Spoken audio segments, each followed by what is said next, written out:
Hey everybody, I'm John, this is Ashley out here in New York, and I want to tell you a little bit of our story of giving.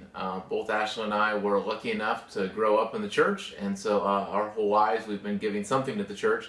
Our kids, our parents would give us an allowance of $1, and then you take a dime out of that dollar and you give to church. And so when we got married, the idea of giving 10% of whatever our income was away to the church just seemed very normal.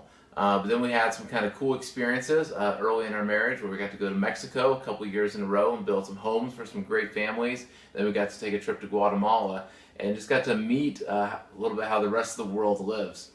And then learn some kind of interesting stats about how we, with what seemed like a meager income, actually are in the top 5 to 1% of wage earners in the world.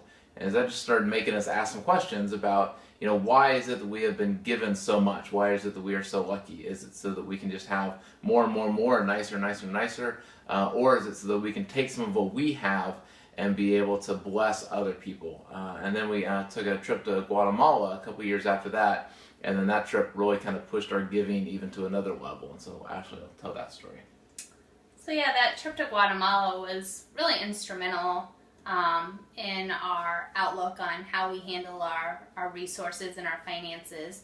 And the time we spent there just really made an impact on our lives.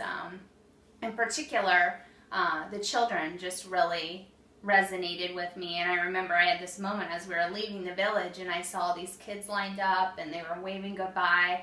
I just had this overwhelming feeling of, I have to come back. I have to keep involved here. I can't turn my back on these kids. I have to do something to help them be able to live better lives.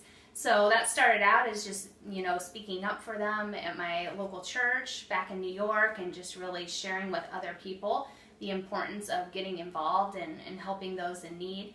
And it eventually led to me taking a job with Vision Trust.